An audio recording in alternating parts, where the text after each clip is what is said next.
So should I just do some rehearsal with you? You so can do, yeah. I mean, you can start by introducing yourself. So if you can kindly introduce yourself and tell me your professional title, so we can start with that, and that will kind of give you, Okay. So hello, my name is Erik Philipson. I'm the chairman of the non-governmental organization Barnets Bästa.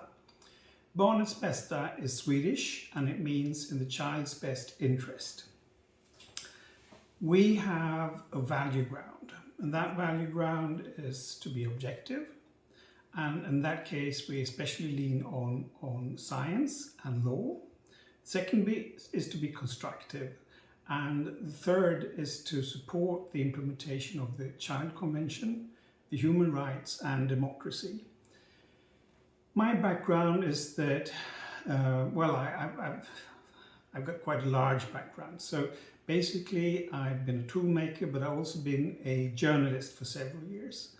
And I came into this as an acquaintance of mine had one of his friends, their children were taken away in Lagen om vård av unga, LVU, child custody. And he asked me that Erik, this isn't true, it cannot be true. And I said that, well, the social services are experts. They're actually the expert authority on this matter.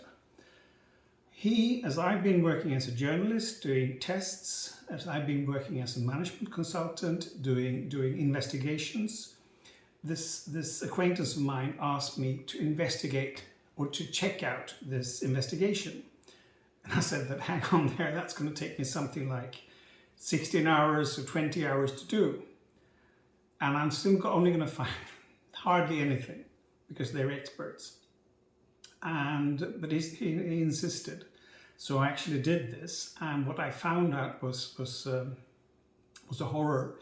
There was no use of any, should we say, trustworthy, reliable investigation method at all. And that seems to be the root cause of this. And I think I'll get to that in a bit. That's fantastic. So can you please kindly tell me about your involvement with the social care matter? And so if you can tell me a little bit, I know you've touched upon that just now, but if you can tell me a bit more about that and about what you do as a company.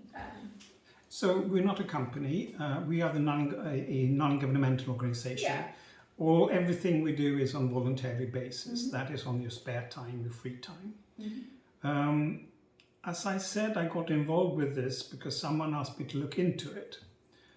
And then, honestly, in the beginning, I thought that if I would reveal this kind of obvious information, objective information to people that are in charge, like the Swedish social service investigators or their managers or the responsible politicians, I thought they would believe this, they would understand it, the change would go away.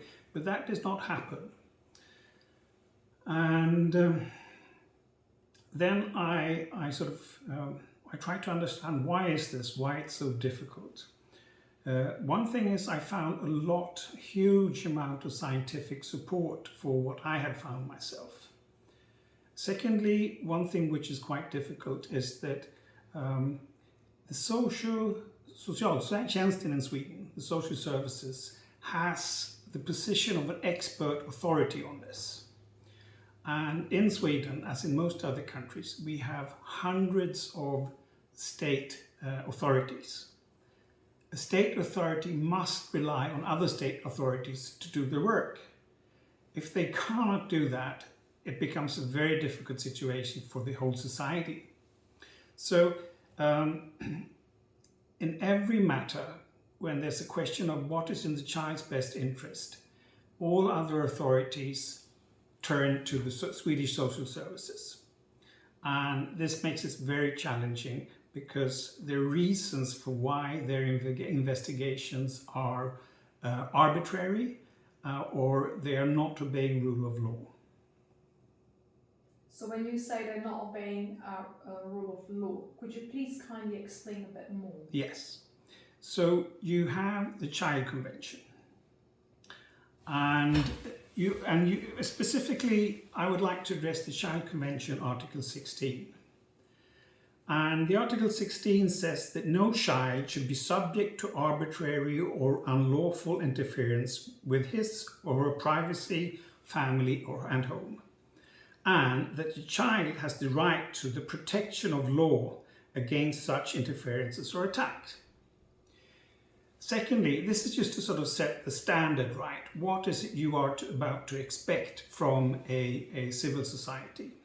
You have the Universal Declaration of Human Rights, Article 12.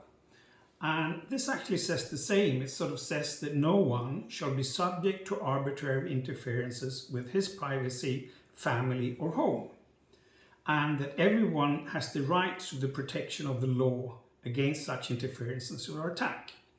I think if you said that, you sort of set the standard for what it has to be.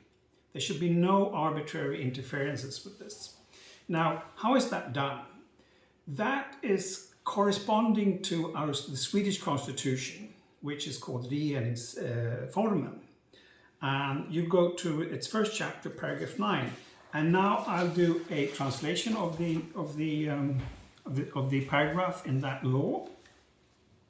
And it reads, courts, administrative authorities like the social services and others performing public administration tasks shall consider the equality of all before the law and observe objectivity and impartiality in their activities.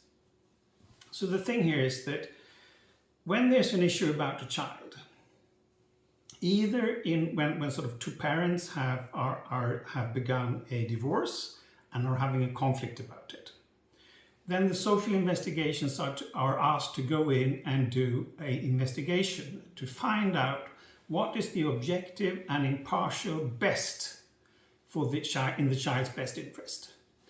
Or when someone accuses a child or a family for sort of not taking care of their children, the social authorities again are asked to go in and make an objective and impartial investigation.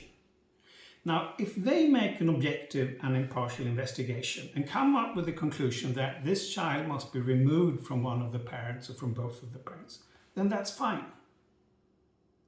Then you are obeying the Child Convention Article 16, and you are also obeying the Human Rights Declarations Article 12. So the question is, what does it demand to make an objective and impartial investigation regarding what's the child's best interest?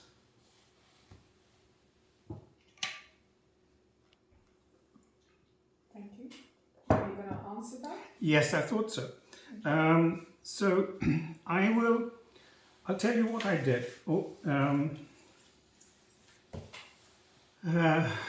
One thing is, what is scientific research methods? People don't understand that. If you want to understand what a scientific research method is, usually you'd have to go like to science. You have to go to biology or physiology or whatever. And that makes it quite difficult to have this knowledge and sort of transfer it to the area of social services. So what we actually did was that we actually produced this book and published it, and it can be bought in online bookstores, like the largest one in Sweden. Now, this book contains an authentic investigation made by the social services. So this is actually proof to the simple fact that they are not objective or impartial. Now, what we've done here is that we also made it anonymous because we do not want to expose the children's name or the parent's name or actually the people making this investigation. This is a part of our value ground. We want to be objective, we want to be constructive, and we want to improve the situation regarding Child Convention, human rights and democracy. So we do not want to expose individuals in that sense. So at the time, this is the first sheet of such an investigation, what it looks like. And then there is this anonymous, authentic investigations. But in the side to it, I don't know if this will show, this is the official investigation. on the side of this investigation, we are pinpointing areas so the reader can really sort of, in a pedagogic way, understand this is how the investigation is drifting off being objective and impartial. So from this authentic investigation, I will now take 2 quotes. The first quote is an observation that is stated in this investigation, and the other quote is their conclusion. Now, this is supposed to be, again, objective and impartial. So the observation in the investigation says, and also here, there are a lot of people who say that children are being discriminated, or men are being discriminated, or women are being discriminated, or people with immigrant backgrounds are being discriminated, etc. We can't. So we have made effort here to sort of, instead of saying he or she or mom or dad or anything, we're saying parent A and parent B. So you yourself should be sort of trying to be not to be having a bias towards who is right and who is wrong. So the observation in this investigation says, parent A tells of an occasion when he or she met the child out during the week when the parent was with the other parent, when the child was with the other parent. And this first parent, A, reacted to the fact that the child barely dared to approach parent A. So as again, I don't say mom or dad because that might pull out your confirmation bias. I'm saying parent A. So that is a statement in this report as if it was objective. Now, if you have a child custody, you have like 2 parents getting at each other and they're saying things, what is the background? If you were to use the research method source criticism, may I interrupt you? Is that the word you use in English too? Källkritik? Yeah. Yeah. So if you use the method source criticism, that is like, does it really come from the source, and is the source trustworthy? You would reflect upon that in a child custody, that there could be strong interests. One is that the breaking of the marriage is just recent, it just happened. And 1 or 2, both of the parents could be quite upset with each other. One, it's a dream that's broken. Secondly, perhaps someone of them was unfaithful to the other. Thirdly, perhaps someone made fraud to the other. So there's strong reasons, I want to get at you. You hurt me, this is upsetting. And then from the other thing, it's like when you're divorced, your economy goes down. Because usually you would have 1 household and it would be paid with 2 incomes. Now you have 1 household paid with 1 income, and you have to keep a room, so to say, for the child on your own expense. And the child is just there, sort of, should we say, every second week. So if you were to get single custody, you would get the benefits from the state. They have the benefit program where you get a little sum of money, and the other parent would have to pay you money too. So you have strong interests to get at the other person or to have their benefits in having single custody. So with this sort of background check of people in custody, or whomever sort of comes with an accusation towards a parent, it could be a school saying that there's something wrong with this parent, but there could be other reasons for that. So you need to do the source criticism. Then you might ask yourself, is there anything in the education of the Swedish social workers that has taught them what to do in a situation to make sure that they get out an objective and impartial statement? And then secondly, we should know that in Sweden there's a national authority called the Socialstyrelsen. They create or make föreskrifter, that is like instructions, informing the social services of how to perform their duties.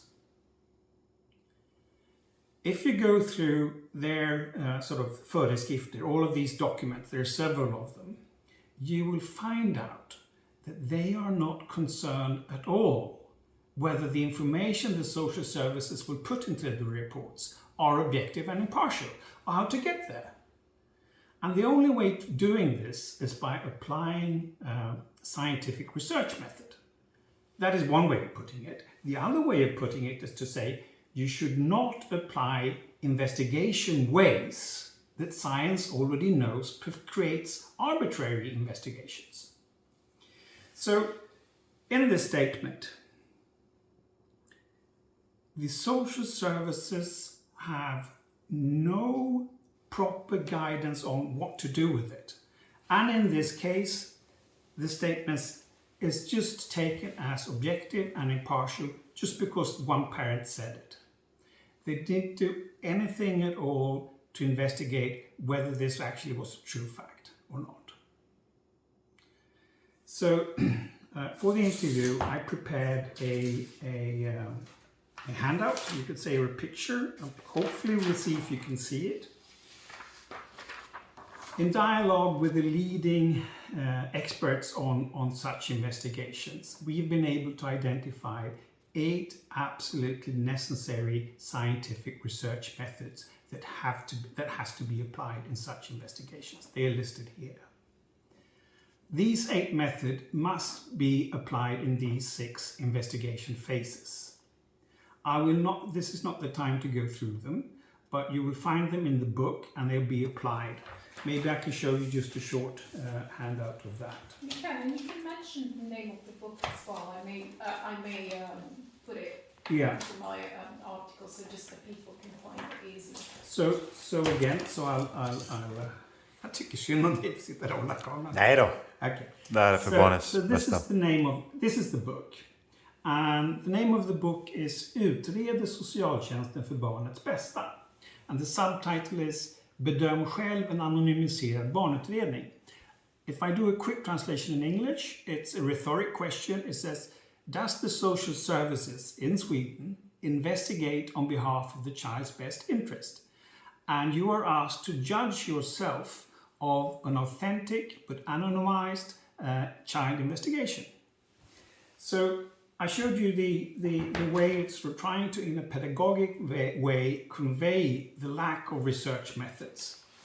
But then after sort of having read all that anonymous child investigation, we do an evaluation out of these 8 absolutely necessary child investigations. Here you can see is an extract regarding the principle of base frequency. And I'll tell you what it is. There are no perfect parents. Every parent makes mistakes they feel very bad about. So, for instance, with my child, once upon a time when we were out in the woods, he was very difficult, very upsetting. So I got very upset and I decided I'll just turn around and walk away from here because I can't make him make any sense or whatever. I think he was like 3 years old or something, and he was standing very close to my legs. Now, as I'm so heavy and I was turning around, we both were standing on a liggunderlag. What do you think that is in English? Like a small mat. You mattress. Use a small mattress. You know, when you're doing yoga, you have this Mat. Yeah, mat. Mat. So it sort of isolates you from the cold ground. Yeah. So I was turning away from him. And as I turned away from him, as I am so heavy, I actually sort of moved the mat so he falls down on it with his nose to it. And he starts bleeding nosebleed.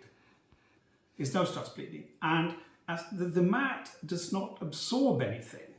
So it looked like someone had slaughtered a child or a cow or anything. Like, it was awful. And I really felt awful.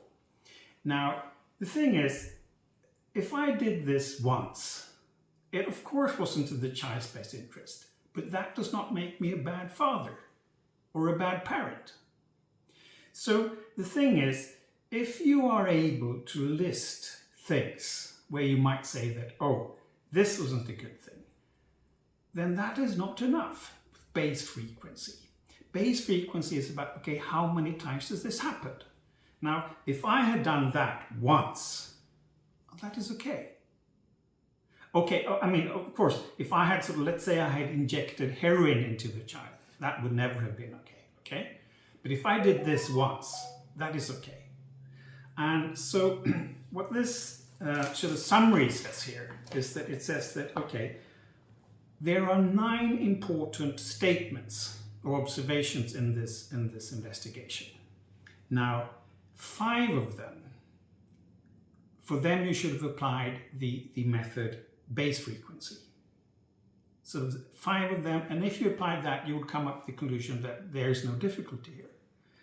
But none of them, for none of them, they applied that method.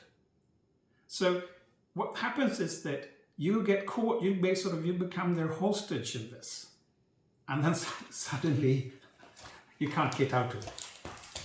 And if you can kindly tell me who seems to be affected the most when it comes to their children being taken away? I know you touched upon this as well a little bit. So for example, are Swedish families less affected than immigrant families? And what is the situation when it comes to men and women in that regard? So is there any discrimination in that regard?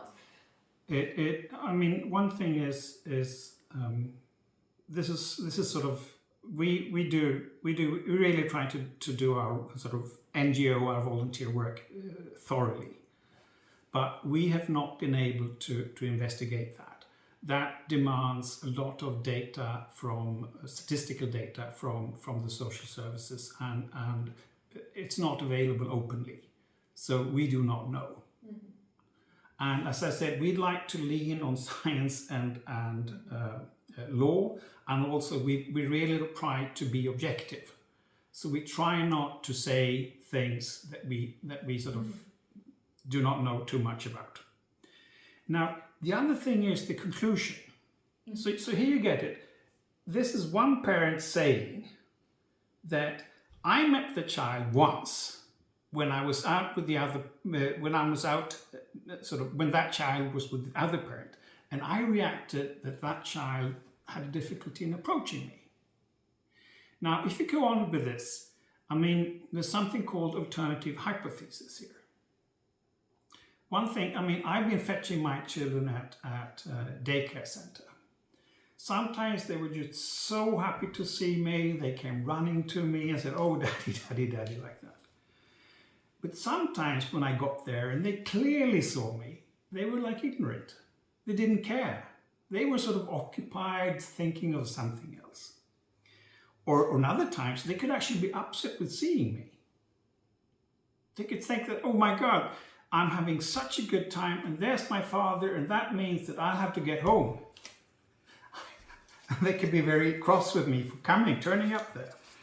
So when this happens, there's one method called precisioning, which means that you as an investigator have to ask questions so that you can try to understand, did the observation this person claims, did it actually happen? So you need to make that, clarify that. So what date was it? What day was it? What time was it? When was it? Where was it? Then you're getting close to the information being objective. You're getting closer. You're not there yet. Secondly, we have to use this base frequency. Did it happen once or does it happen regularly? This is something where this parent claims it happened once. That is probably not enough to say that it's serious. There's some more scientific myths. I won't go into that. But now it's very interesting to come to the conclusion. Firstly, about the observation.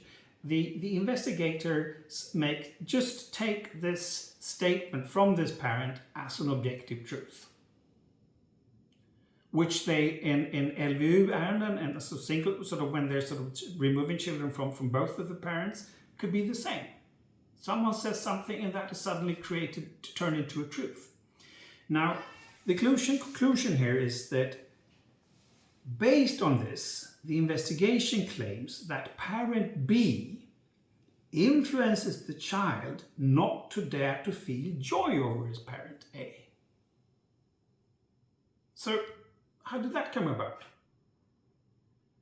How do you go from this observation, if it was true because we don't know, to this conclusion? Now, there is something called confirmation bias. Confirmation bias is something we all have as humans. Confirmation bias is like when I'm in love, I'll say that, oh, you're such a wonderful person. Everything is wonderful about you. Or when we've sort of been together for a long period and I say, oh, everything is bad about you. That is like confirmation bias. And confirmation bias also makes us biased in the sense that if we have this sort of either positive attitude towards you or negative attitudes to it, we will try to filter out information that doesn't support this confirmation bias. And in these child's investigations, they are some of the most difficult investigations to make because it's more like nearly everything in the investigation is subjective. It could be like my interpretation that you are a bad parent or my interpretation that you were a good parent or whatever. So it is very difficult for the investigator to keep his or her objectivity and impartiality.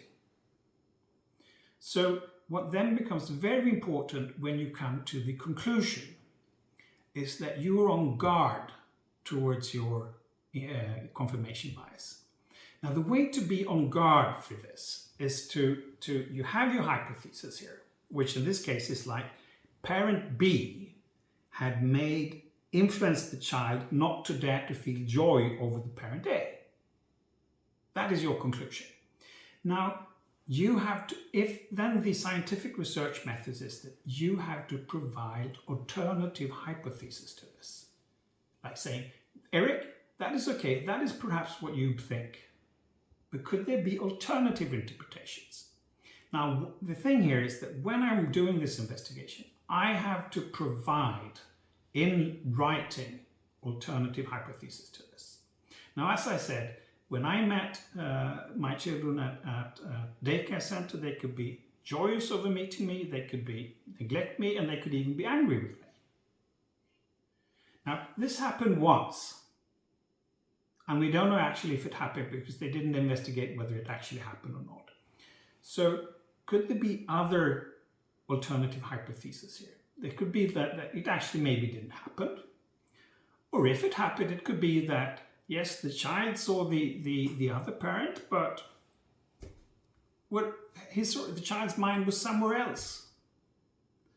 Or it could also be that the child saw the other parent, and then the child might think, oh, my parents always quarrel when I see them together or some way.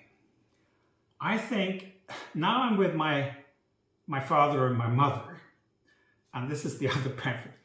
Just to avoid having conflicts, I just sort of act as if I haven't seen her or him. Those are all sort of perfectly sort of suitable hypotheses in this condition.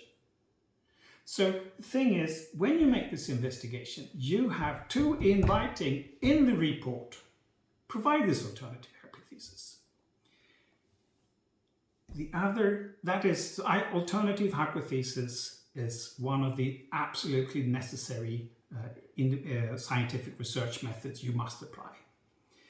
Now, once you did this, you must apply the investigation method falsification. Falsification means that you will now have to prove that all of these hypotheses are not correct.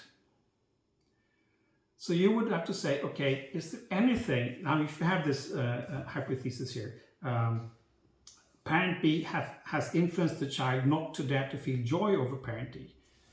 Could that be, is there anything about it is it really, isn't there any fault with this? Could I provide any fault about it?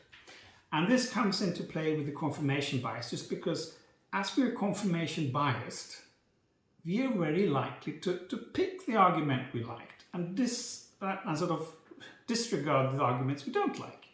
Now, to go away from, to match this confirmation bias, I need to prove it in writing. And if you were to see that, the book, it would say that for all the conclusions the investigators made in that report, they didn't put up any alternative hypothesis. And of course, as they didn't do that, they couldn't falsify. So could I ask you, Erik, why do you think that Swedish social care is not using those methods when they make a decision? Why do you think that is? Well, one thing, there's one obvious reason. We've made research, one thing, to do these child investigations at the social services, you have to be an educated socionom in Sweden. I don't know the English title. Yeah. And I don't know Social worker. Social worker. You have to be an educated social worker. You have to have read the socionom programmet, the program for social workers at university. You have to that is the demand. Now, we've checked several of the programs on university regarding this. And we also interviewed some teachers and some students and experts on the matter. They are not taught scientific methods enough so that they can make objective and impartial child investigations. So if they are not taught, how do they do it? Because I think that now that I explained, for instance, precisioning or base frequency or alternative hypothesis and falsification, it's it comes you can understand it, but you will not understand it unless you're educated. And secondly, it's not just a question of being educated about, it's a question of that in the education you have to be trained applying them. And they haven't. So would you say that that's precisely the root cause, or precisely? Yes. So could you? And there's more to it. So we can kind of move on to the root cause, if you don't mind. I'd like to add to that. So one thing is that supposedly you're a doctor and you become responsible for something. You have to make kind of operation that you haven't been trained for. That becomes a difficulty. But then we have this national authority, Socialstyrelsen. They are supposed to give proper guidance to experts on the field. They give proper guidance based on science for doctors, medical professions. But they do not give proper guidance based on science regarding this for social workers. The reason might be that they themselves might be social workers. That I do not know. We have not been able to make research on this. Thirdly, we have a national authority which is called IVO, Inspektionen för vård och omsorg. They are supposed to control the social services as well as medical services or medical professions.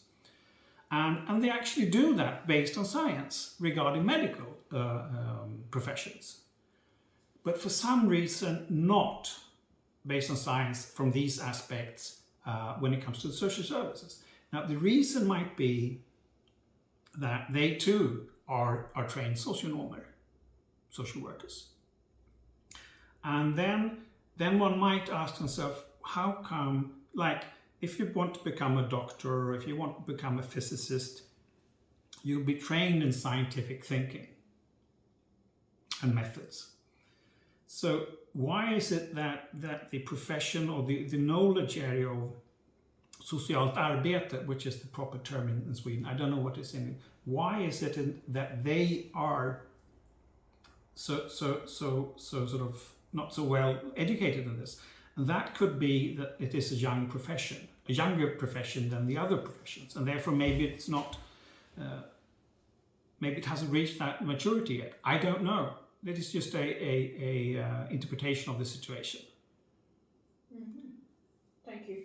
And you've told me earlier about your recent papers that you are taking before the court. Can you tell me, please, what is this about? So before I go into that, I'd like to if you understand that the social services have not been educated to do on how to on scientific research methods so that they can make a objective and impartial child investigation. And still, they have the authority of being the expert authority on child matters for what's in the child's best interest. So when there's a divorce happening, they're called in to do the child investigation. Or when there's an accusation that the child is being vulnerable in the family, they're called in to do this investigation. Now, as they are the expert authority, the politicians trust them. They trust their statement, they trust their investigations. And the politicians are not trained so they can see that these investigations are arbitrary. And then these investigations are put before the court. Now, the judges and the jurors are not trained either. And here they have an expert authority preventing them with a 20 pages investigations. So what do? They have to trust it. Even many times when it's sort of quite obvious that there is very little objective and impartial information in it, they trust them. Lastly, this makes child investigations into a little bit of a lottery. Now, because what seems to be the strong dominator in here in the conclusion is the confirmation bias of the investigator. Now, they might actually produce a conclusion that is correct. Supposedly, I tossed a coin here and I said, heads up, Erik is a good parent, or you're a good parent, or you're a parent, and the head turns up and said, yes, you're a good parent. Now, you might be a good parent, so the conclusion might be right, but the basis for drawing that conclusion is arbitrary. So many times when sort of there are really horrible stories where it's really important that the social services sort of remove the child from the parent or parents, and then what they're doing is correct. It's a good thing. But the investigation is likely non-objective and impartial or partial, because they haven't been educated to do such an investigation. But actually the conclusion is correct. But it might also be incorrect. So either a child could be removed from a parent or from a family which it is living securely with. And sometimes when they have removed a child from a family with difficulties, they might place the child in a family, in a foster family, which is not a good foster family. And sometimes they're removed from that foster family, but sometimes it's also left there. And sometimes, and this media reveals this now and again, and sometimes it's like you have a child which is maltreated, but then the social services might come in there and do their investigation. Their conclusion is, no, everything is fine. So what media now and again reveals is that it can reveal these cases where this doesn't fit. So yes, there are discrimination against children. There is discrimination against women. There is discrimination against men. There is definitely discrimination against immigrants. There is definitely discrimination against people with functional variations like Asperger or ADHD, and there are discrimination against sort of grandparents, and you can carry on like this for a long time. But the root cause of all of this is not discrimination. And you might think about that, because if everyone is claiming this is discrimination, there has to be a more profound root cause. And the root cause, as we see it, is the lack of scientific research method, creating investigations where the confirmation bias makes the conclusion. Thank you. And I've come across some cases where the court has actually decided that children should be given back to their parents, but yet that seemed to be impossible because the social services have come along and they said no. We still think that a child is in danger. How does this happen often, and what is this about? So the social services they have a very strong position regarding what's in the child's best interest. So even if the court makes a decision to go against the social services, they have the legal ability to inhibate. That is the correct word in Swedish. I think it's correct corresponding to the English word. Could that be so? Mm-hmm. Yeah. They have the ability to rule out the court's ruling and go over and say, no, we still believe we are correct and we can neglect that. So sorry, do you mind if you repeat that, because I'm terribly Yes. sorry I interrupted you, and I think I shouldn't be hearing my own voice saying making sounds. So Okay, if you don't yes. mind to kindly repeat Yeah. that would be very helpful. So should you ask the question again and then Yeah. So basically, I mean, my if you can remember the question, there is no need because my questions are not going to be in the recording. So, but I can ask you the question. Yes, ask me the questions and then Yeah, absolutely. So, what I was wondering is, I've come across some cases where a court has decided against the actual social services decision, but yet children were not given back to parents because social services seem to have more power, in fact. I don't know if there are cases where the court has actually contradicted the recommendation from the social services. And when that has happened, the social services have sort of disobeyed the ruling and actually created a new ruling saying that we will neglect this. Now, it seems as if the position of the social service is such that if the court makes a ruling, they are still allowed to sort of disobey the ruling and create a new ruling. In Sweden, that is called inhibition, and I think the corresponding English word would be inhibition.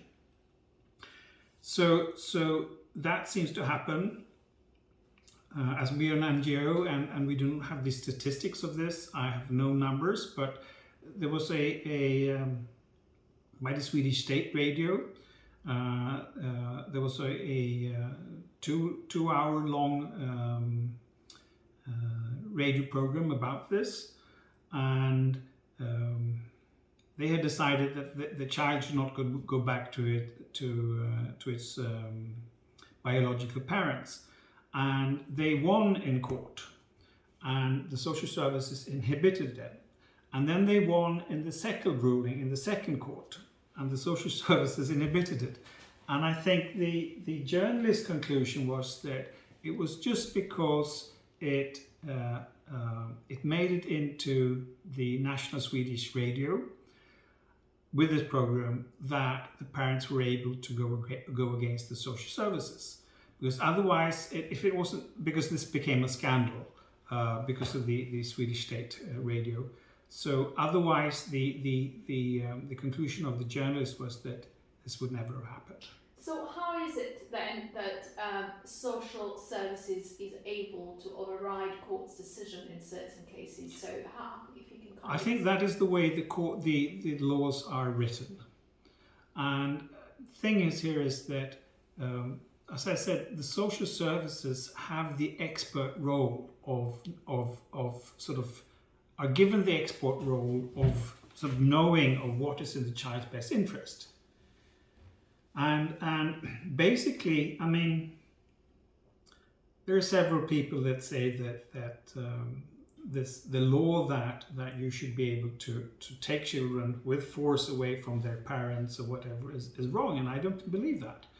Honestly, I think that the laws we have in Sweden are basically good. I appreciate them. But what I do not appreciate is that the social services have not been properly educated on scientific research methods. They cannot make objective and impartial investigations, and in spite of that, they make sort of subjective and partial investigations. They come up with a conclusion that is based on the confirmation bias, and then that can go all the way through sort of the socialnämnd, the board of municipality politicians, and then up through the courts. And you've told me earlier about your recent papers that you are taking before the court. Can you tell me a little bit about that? So it is quite frustrating.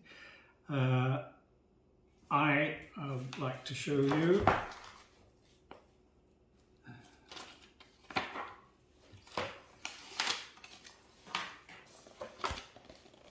I don't know if you can see this. I hope I'm holding the book still enough.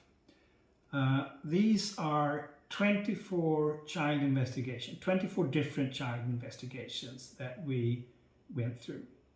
Now, these 8 absolutely necessary scientific research methods in these 6 phases. We've made that into something which we call Barnets Bästa-kollen. You could say the checkout leaflet for what's in the child's best interest. So you could use that and go through sort of as we've done in the book, and as which I showed you earlier. You could go through the investigation and say, okay, is this applied? Is this applied? And what this thing shows is that in these 24 child investigations, only one investigation used one method correctly. All the others didn't. I hope I'll be able to show. Can you see that there's a little more grayer thing in here? That's the only one. Everything else says no. Or that yes, the should we say the phase was done, but it was not done properly. So this is really very upsetting.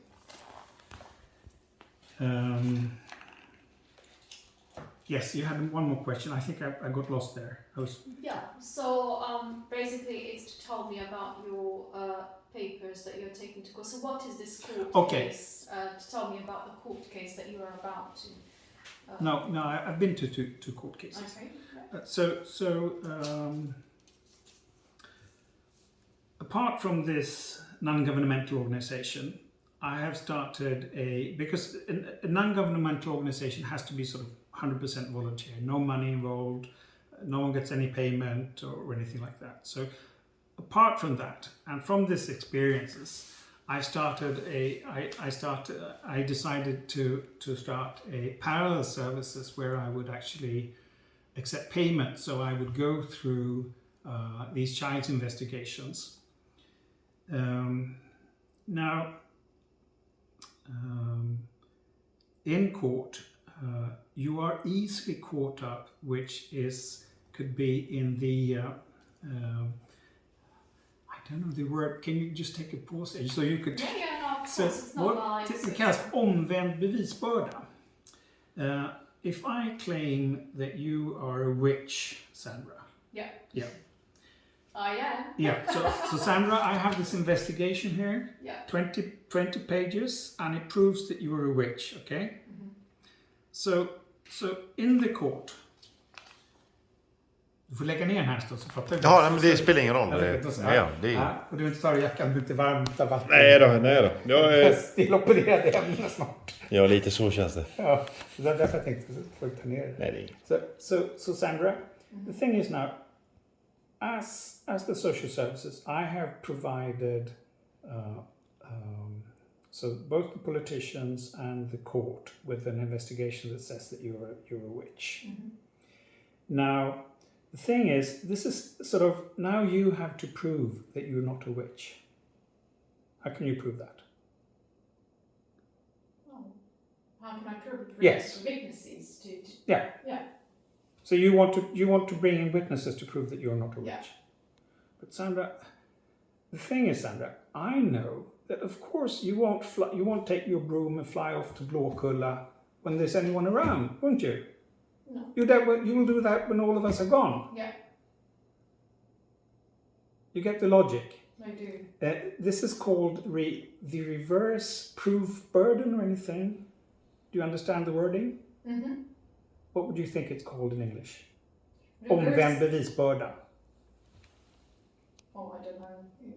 You get it? It's like so because Well, I know what you mean. It's like counterintuitive, maybe. Is that what you mean? you could say counterintuitive, but the thing is that in Sweden it's you could say it's a legal principle Mm-hmm. where the thing is like if you happen to get into this, it's very difficult for you to prove that you're not a witch. Uh-huh. Yeah. So what I'm getting at is that in the court, and this would be lengthy if you need to get into it. In the court, I have here produced this. I'm the social services, Mm-hmm. and I produced this investigation Mm-hmm. stating that you were a witch. I mean, I'm overdoing it now. So now you have to prove that you're not. And what I'm trying to do is I try to turn this around, so that usually in a court hearing, the social services report is only present. They themselves are not present. So my tactic here is that I will read the investigation. I will sort of investigate. I will sort of investigate it or gransk. I will check the investigation. Now from that, I will provide the lawyer with information saying that here's the statement, as I did here today. How can you prove that you have that it is an objective and impartial argument? Right? So my tactic is I make sure that the parent's lawyer calls the social services social worker to the court as a witness, and then ask them for, like, supposedly you could say that in this report you have like 40 statements regarding that this parent is a bad parent. So what I would say, okay, we choose 5 of these statements and ask as their witnesses, we say, okay, how can you prove that this is an objective and impartial statement? And basically they cannot. And then the other thing is to say, okay, you made 40 statements here. You yourself take 5 statements and prove that they are objective and impartial. And they cannot.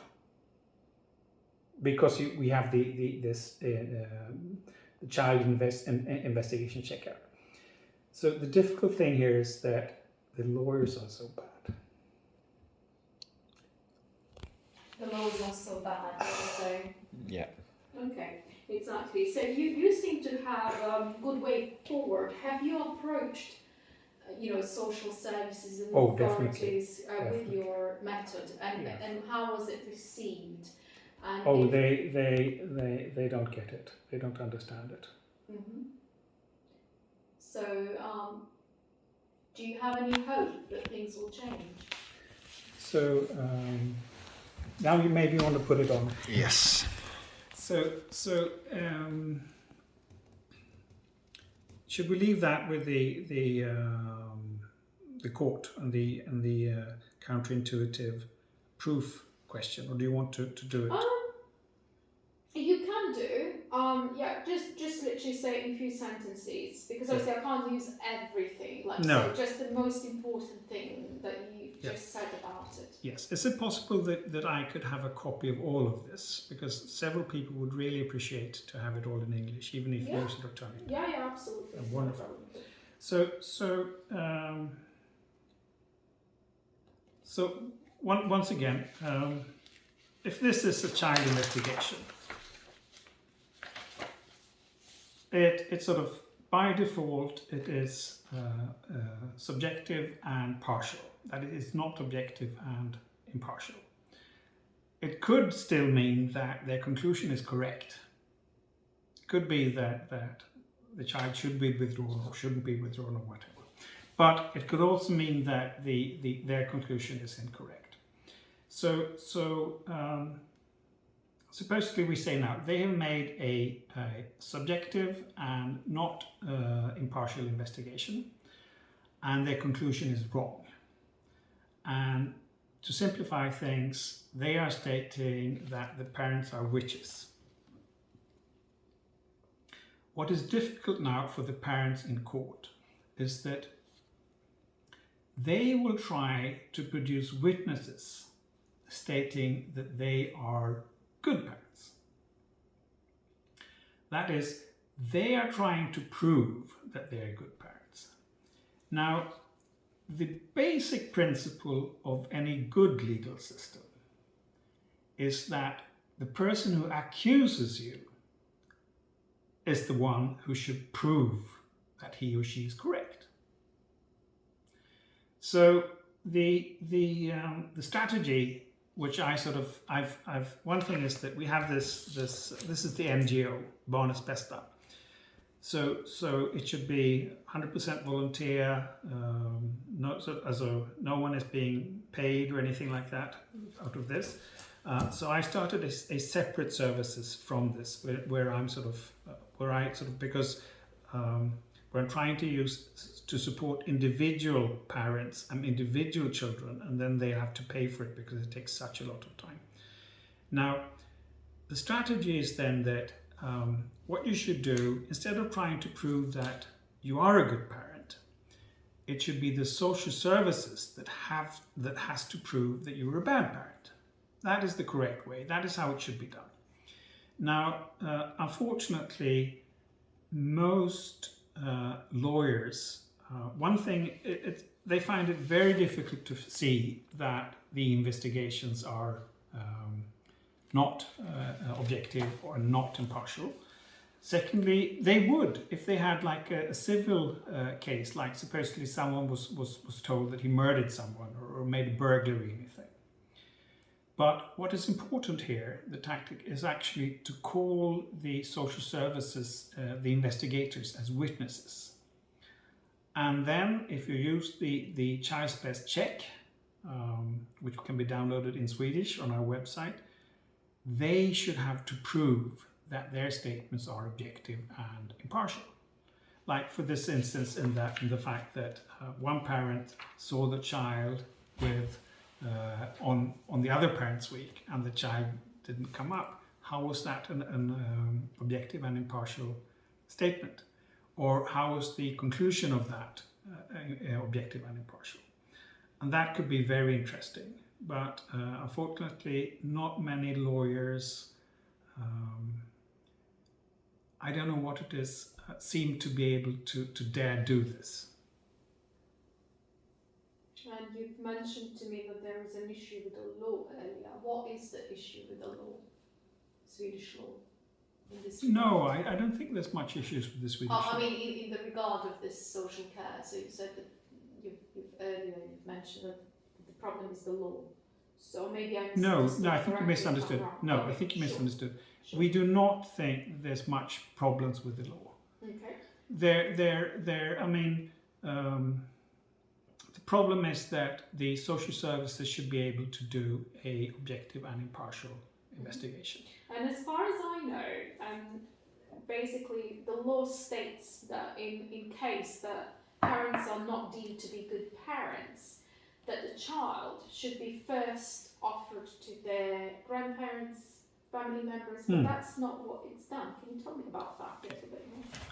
So, so essentially, this is very important and very interesting. In 1981, our parliament adopted or decided on the new socialtjänstlagen, the new law for social services. And that created the authority, the social services. Before it was like divided into different services, some authority, some you could say NGOs, or some volunteer in different kinds of aspects. Now, before that, you could say that if you were a family, if you were a child with difficulties, you had a tough situation. Most likely you had to try and sort of sort it out yourself, which many children and families couldn't. Secondly, you'd had to turn to beneficial helps from rich people. And if you were not happy with this, you could turn to the then so-called social services. And that usually meant a very difficult time. In Sweden, actually the Swedish state ordered an investigation about several children that was sort of forced out of child custody, forced from their parents to foster parents and abused. And it's an official report which was made, I think, 2011 or something, or 2012, and where they understood that there were so many children that were sexually abused or abused and used. And actually, when these children finally built up their courage to tell the social workers about their sexual abuse and about their horrific situation, the social workers at that time could actually liaise themselves with the foster family and accuse the children. And this is an official statement. It's an official investigation of Sweden. You could be found on the website. And they actually invited all of the still living children, and they are now like in the ages of 60 and 70, and many seem to be have very great difficulties in their lives, and asked them for an apology and offered them a lump sum of money as an official excuse. So what was new about this law from 1981 was that, and if you go to the law, its first chapter, its first paragraph states, it's what you call a portal paragraph for the whole law. It's trying to describe what is this law about. And this law said that we're about to create a good society for these poor people, or these people with difficulty. We will try to respect their individuality. We will try to create a sort of economical independence and growth, and we will aim at freeing up their resources. Because like if you're a human, you're resourceful, you can do things. Now, if you have difficulties, you can support them. You can create sort of say that, okay, you have these difficulties. We can objectively and impartially state that you have these difficulties. But before we sort of remove the child away from you, we should see what can we do to see if you yourself, with our support, can improve out of the situation. That is to free up your resources. So the logic here, what should be applied is that if supposedly there's an anonymous call saying that there's a difficulty in this family, we think the child is being in a difficult position, then the social services need to decide whether to do an investigation or not, and then they should do an objective and impartial investigation. Now, they might come to the conclusion that there are actually objectively and impartially problems here. Now, if they're very serious, maybe they need to remove the child immediately. But if not very seriously, what they firstly should consider is how can we support this family to solve this? For instance, you might have immigrants who come here, they haven't been very well educated in their home country, and perhaps in their home country you were allowed to hit the child. So when they come here and when they learn something about that you're not supposed to hit the child, but when something gets difficult at home, they hit the child. It doesn't seem as if it necessarily is a question of sort of severely hitting the child with the sort of intent of actually hurting them. It might more be like it's a question of slapping them because like it's a way of showing that you've gone too far here. Now, we are not allowed to do that in Sweden, and I'm very grateful for that. So these parents in that way, they're crossing the line of what is acceptable according to law in Sweden. Now, the thing is here, are you creating a larger problem if you remove the child from that family? Or if you go in and say, hey there, this is not allowed, we need to support you to solve the situation so that you will never again slap your child. And again, in several investigations, I can see that there are difficulties. But the thing is here, social services might as well create larger difficulties because they're not applying this very important aspect of the socialtjänstlag and the new law for social workers, which was actually created in 1981, where they should go in and support their parents. So social services essentially is breaking the law in some regard. So one thing, that they are not obeying the Constitution of Sweden when it comes to creating objective and impartial investigations. And then they're not, at time, I mean, we are a non-governmental organization. We do not have full overview. We don't have access to the statistics. We haven't checked, we haven't been able to check every investigation, etc., etc. But we've checked several.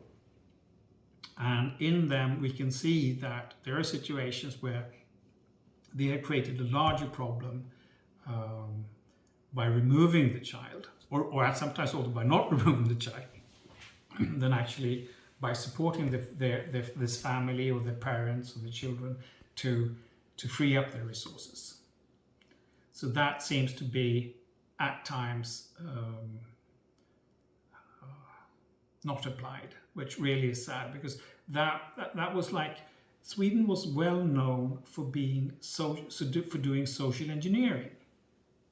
Sweden had like a social engineering program. We were good at making cars, airships, airplanes, and warships, and steel, and whatever. That was sort of engineering. But we were also very good at making social engineering. And this is an important heritage in that, and that is like neglected. There is one thing I'd like to bring up as you make this quite a lengthy thing. Sandra? Yes, sorry, go ahead. I'd like to talk now. This is when it comes to social services. One is like when they remove a child from their family, and that family could be the mother or father. And then you have these custody issues. Now, have you heard about this parent alienation? Yes. Yes. So I'll make a short explanation, and you could stop film, put down the camera if you want to. Yep. So Sandra, I definitely think that child parent alienation exists. Mm-hmm. But the thing here is that they have created a difficult path to solve a problem that can be solved in much simpler ways. You might not want to know that I've been a management consultant. I've been very much involved in how to make stringent analysis. Now, if you have these, as I said, the Child Convention and the human rights, it says that, if I summarize the Article 16 and Article 12, it says that no parent, no child, no parent, no family should be exposed to arbitrary interference in their privacy, family, and home. Yeah. Right? So if you have a separated family, you could say that there are two families. Right? So one thing, the child has his or her right to privacy, family, and now you can stop leading over the thing, not breaking your neck. Okay. I just wanted so the family has that right, but so the child has this right to privacy, but then also to family with both of his or her parents, right? With mom and with dad, Yeah. right? And in that there should be no sort of interference. And that interference must not come from either mom or dad, or perhaps they're homosexuals, so either it's mom or mom, or dad, right? Yeah. Yep. Secondly, if there's mom and the child, that is a family. Because like if I'm divorced, I have as a father, I have a new family with my child. That is our family. Now, we, and I as a parent, no one is allowed to make sort of interference with my family, my privacy. And that goes for the other parent. Now, if there's a mother and a child, the father is not allowed to make interference there. And neither is the social services. So the thing here, our goal, what we say is that any good enough parent should never end up in court. Mm-hmm. So the thing is like, supposedly Sandra, you and I are married. Mm-hmm. And the thing is like you've been or I've been unfaithful to you, and I've been fooling you with money, and I thought I could get away with it, but then I couldn't, and you forced me out, and I'm upset with you because my ego is such that I think that I have every right. Now I want to get at you. Mm-hmm. So I start, oh, Sandra's such a bad parent, and she did this, and she did that, and by the way, she's a witch, and everything like that. And the social service, and then we say, Sandra, that I'm much more social than you are. Yeah. You're timid, you are shy, perhaps you're an immigrant woman, so you have a difficulty in expressing yourself. Mm-hmm. Whereas I have no difficulty in expressing myself, and I'm very social. Now, who do you think the social services would trust? Well, of course. Yeah. You. Yeah. So the thing here is now, you could say, I'm trying to break your human rights because you have the right to privacy, family, and home with our common child, right? I'm also trying to break the privacy and the right of family and home for the child with you. Mm-hmm. Now, if the social services then were to make a objective and impartial investigation, they would find out that it's me to blame, right? Yeah. And then they would say, Erik, because I mean, I would have these 20 accusations of you, and that you're a witch. You keep telling me that. Yes, Right? and soon you stop believing it, won't Do you? you think all women are witches? No, just you. I'm joking. Just you. So the thing is thing is like they would say, okay, Erik, you're claiming this. Yes, I'm claiming definitely, and you know she's so weird, and she did this, and she's such a bad person. And then they say, but Erik, we checked you on this. You have no objective ground for this. Erik, it's actually you who are trying to use the situation to interfere with the human rights of your common child and Sandra, Mm-hmm. and you are trying to make a hell of a life for your child. Erik, if you continue this, we will make it very clear to the court who's to blame. Yeah. And therefore you will lose custody. But Erik, as we, due to the intent of the socialtjänstlagen, we like to free up your resources. You're a stupid, narrow-minded idiot. Now, either you continue this, and then we're going to make sure that you will be the one who will be having a difficulty, or we want to support you to improve the situation. We will send you free of charge to a psychologist where you have to improve yourself on this. You have to really understand that you are doing something. This is your child. You should love your child. Even if you are very upset with Sandra, you should be able to differ that from your child's right to live happily with Sandra. And you have to go and see a psychologist about it because you're obviously goddamn stupid about this. This is really immature. And if we ever again hear that you again try to have sort of single custody, and you are not, we're going to make sure that you'll be nailed forever. So there's lots of changes that need to be done. No. Obviously. No. Where's the change? No, I mean in how we approach, how social services approaches this, and even the courts as well. They need. Well, the thing is, like, if the social services, we have over 400 authorities in Swedish, so myndigheter. And if any authority didn't trust the other authority, they'd be having a difficult time. Supposedly,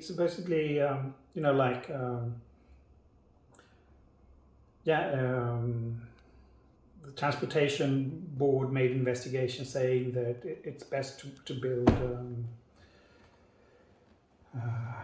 weather propeller things for the wind here and there. Then you would have to trust them. You wouldn't say, no, you don't know what you're doing. You have to trust them. So the thing is, like, there's no need to change the law. The only thing that needs to be changed is that social services should do objective and impartial investigations. So if they do that, you would solve a lot of issues. So what's stopping them? What is so? Well, they're not trained. They're not educated.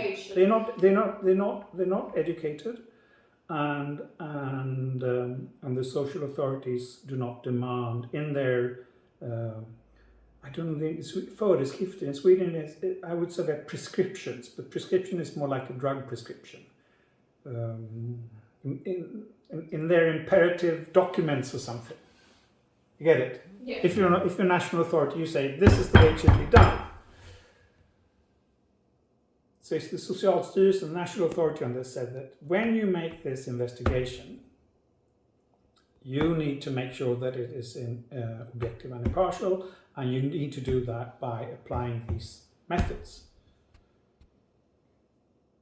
So you've mentioned that you approached to them with your method. So what happened when you did that?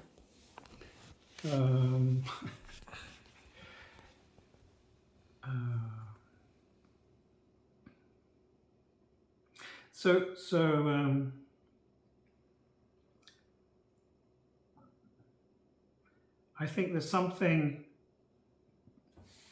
odd and peculiar about the organizational culture of the Swedish social services. Whenever you approach them regarding like what is the objective ground for you having made this statement or this conclusion, I have never been able to have a proper conversation with them. It's like they don't understand the thing. They don't understand the issue. And why that is, I don't know.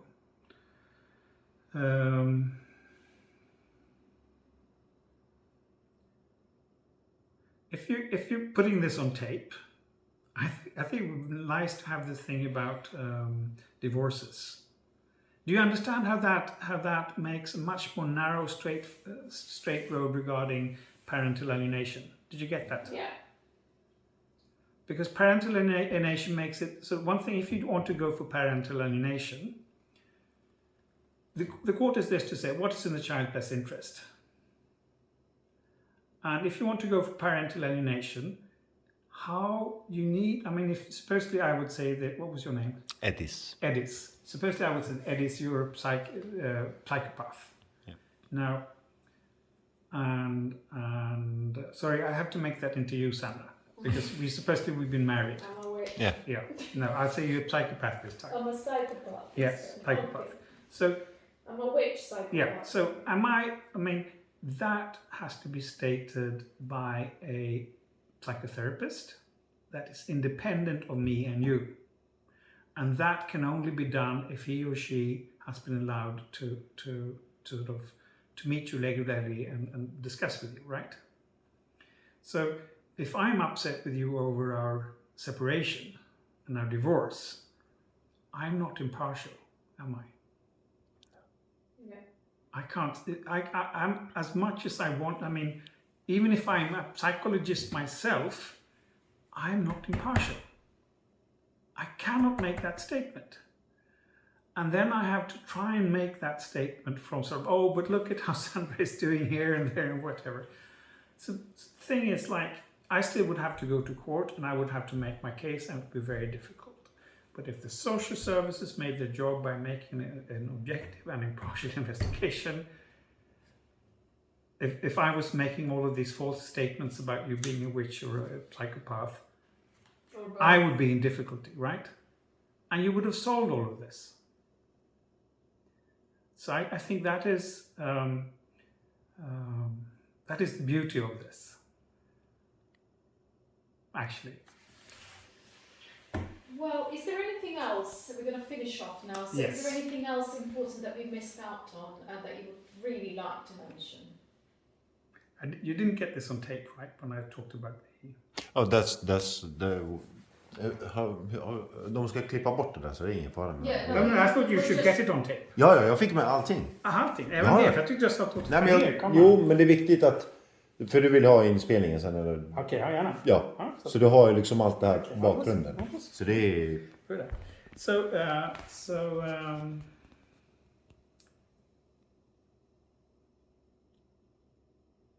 Well, I don't know.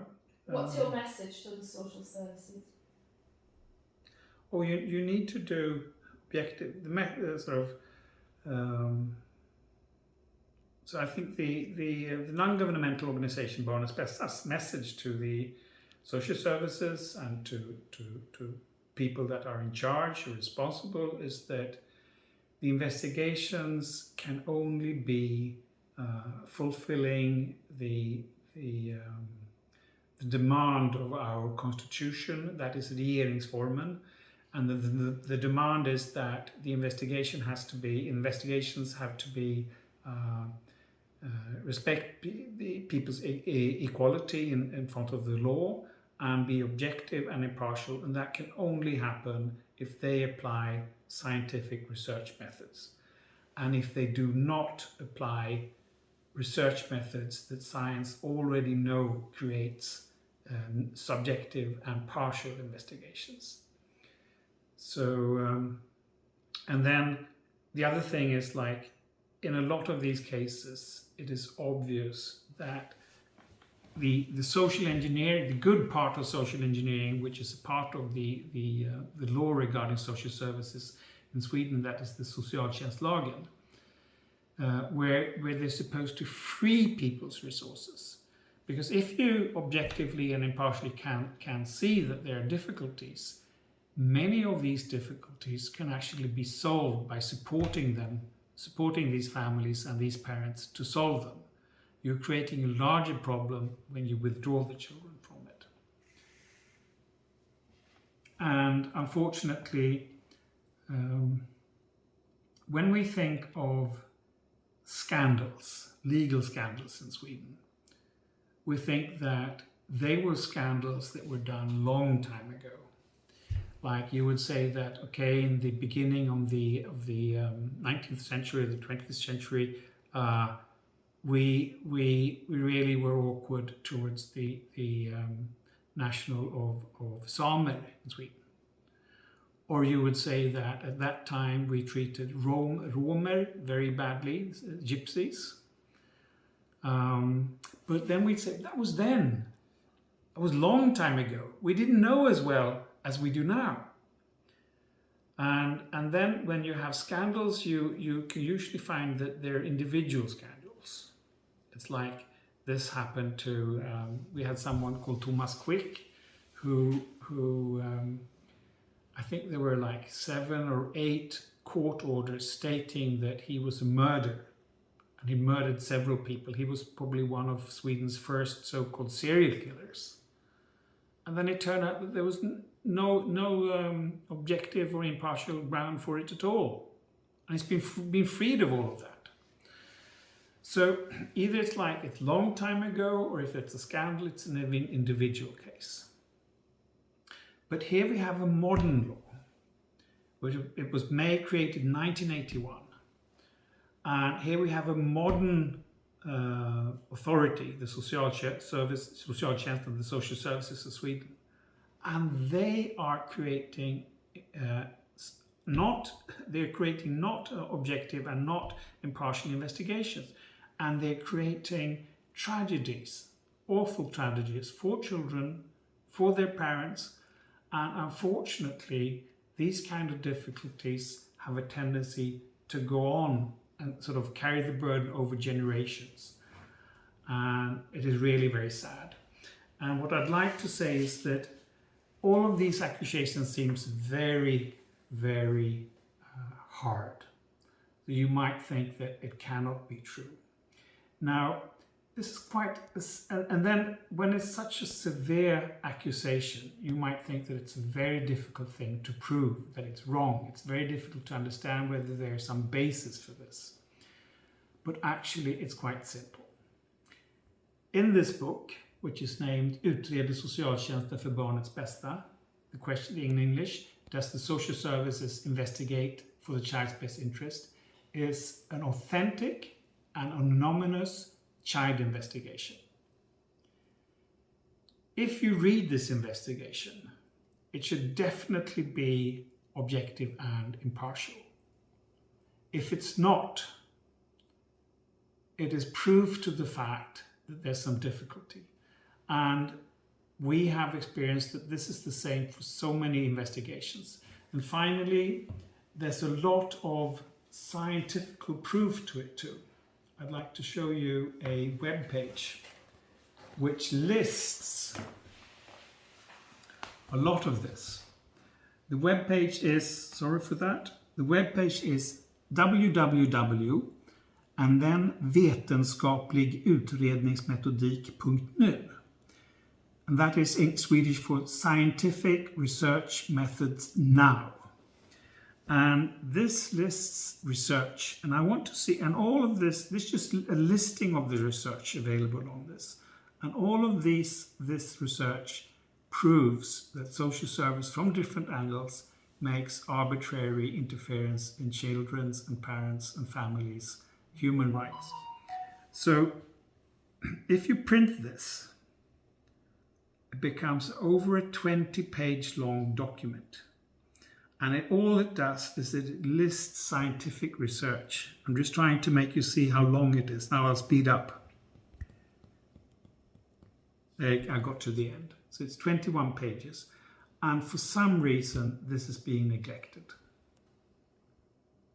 So please use scientific research methods to make proper child investigations, so we can really make sure that we are taking care of the child's best interest. I think that's a good final statement from Barnets Bästa, the non-governmental organization in Sweden.